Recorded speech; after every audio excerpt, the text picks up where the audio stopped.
Talvez você tenha feito constantemente estas perguntas. Onde posso encontrar refúgio num mundo cheio de conflitos? Ou, como e onde posso encontrar força para vencer nesse mundo que oferece tantas derrotas? Acompanhe agora com o pastor Edson Bruno mais um programa Encontro com a Palavra.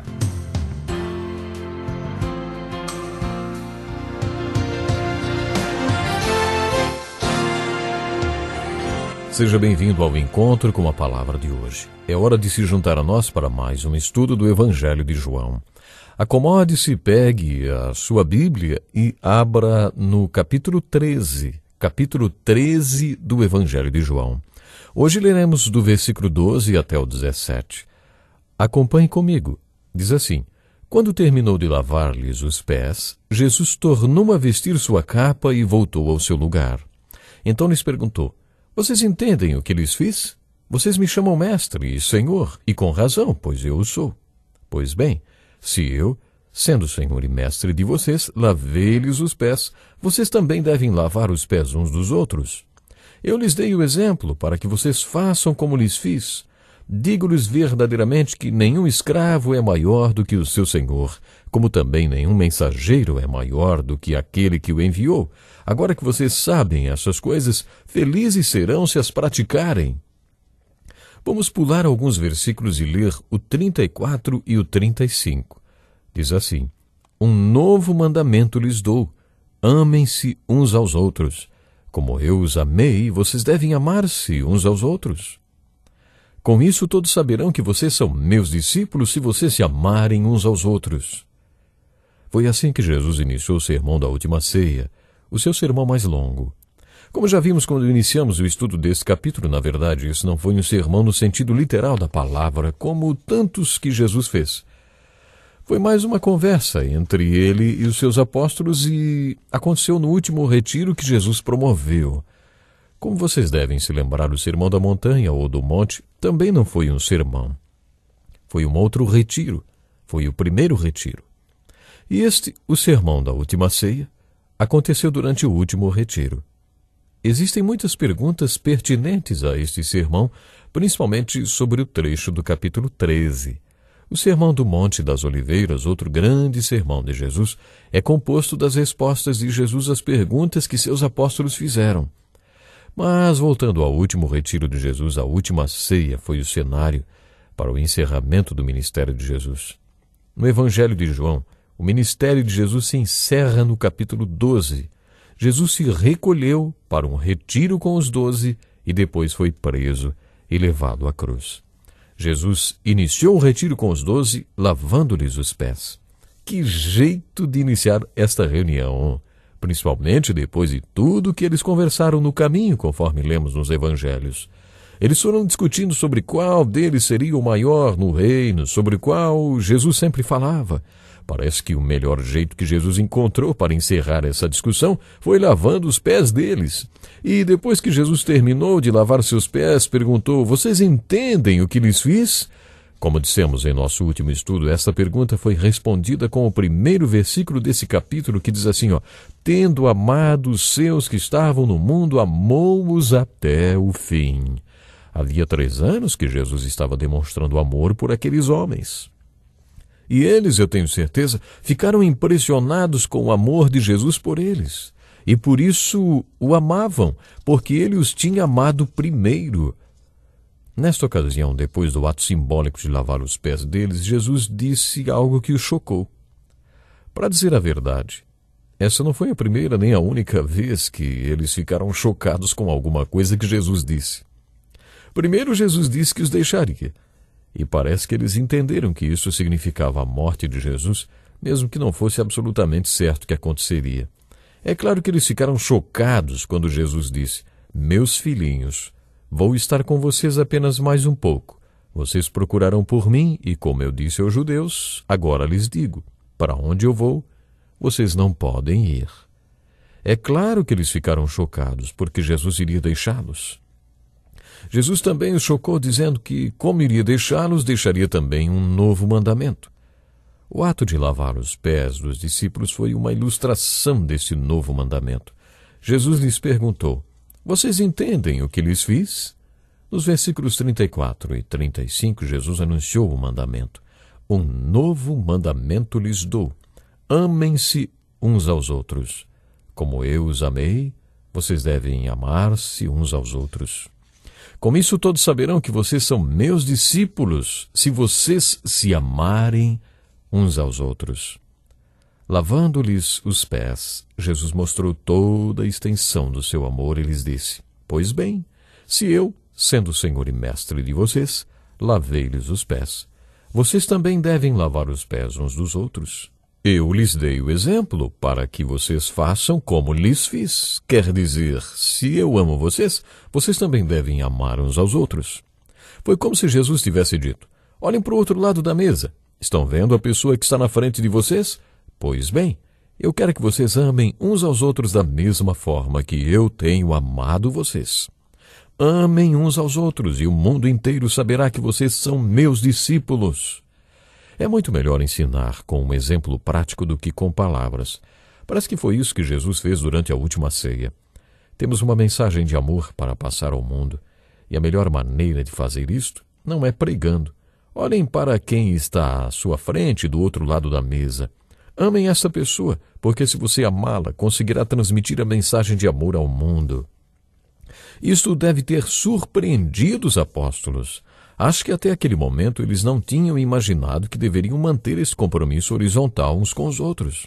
A única coisa que tinham em comum até aquele momento era que cada um tinha um compromisso individual com Jesus.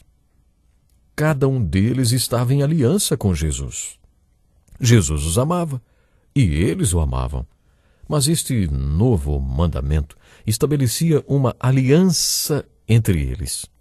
Este novo mandamento que estabeleceu esta nova aliança criou uma comunidade nova, vislumbrada por Jesus para ser a sua igreja.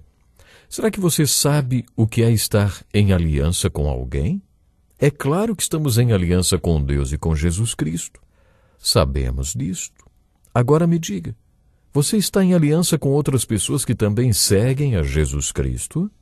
Sinceramente, eu acredito que todos nós devemos ter alguém a quem nos sintamos à vontade para chamar no meio da noite, vamos dizer, às 3 da madrugada, se precisarmos.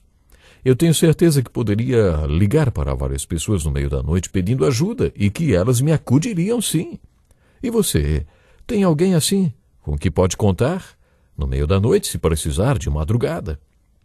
Creio que a igreja seja essa estrutura para um grupo assim. Uma igreja deve ser a comunidade que Jesus disse que deveríamos ser, uma comunidade estruturada sob esta aliança.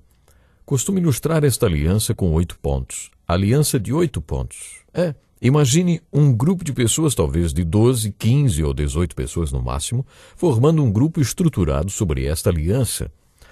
Imagine então este grupo pequeno ligado por esta aliança de 8 pontos que se reúne semanalmente. O primeiro ponto desta aliança é o amor. Estar em aliança no espírito com estas pessoas significa que, não importa o que aconteça, nada vai destruir o seu amor por elas. Você se comprometeu a amá-las.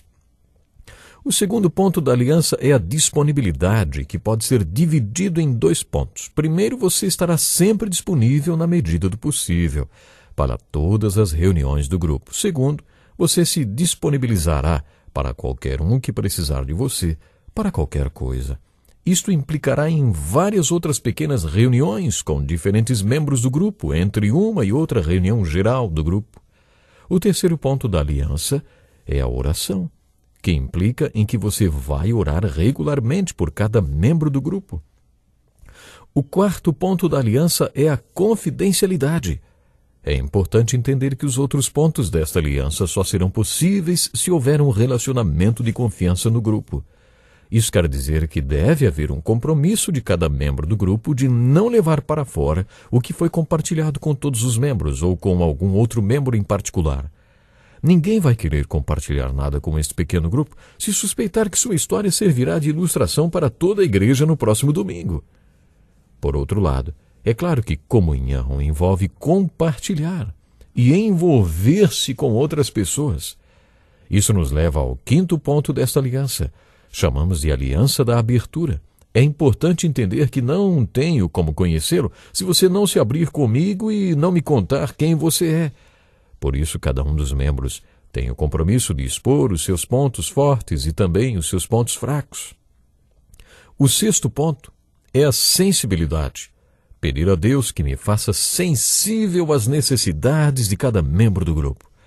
E eu mesmo vou me comprometer a ouvir o que as pessoas têm a dizer através de suas palavras e também de suas ações e atitudes. Às vezes você precisa ler a linguagem corporal da pessoa, suas expressões faciais, seus gestos, o tom da sua voz.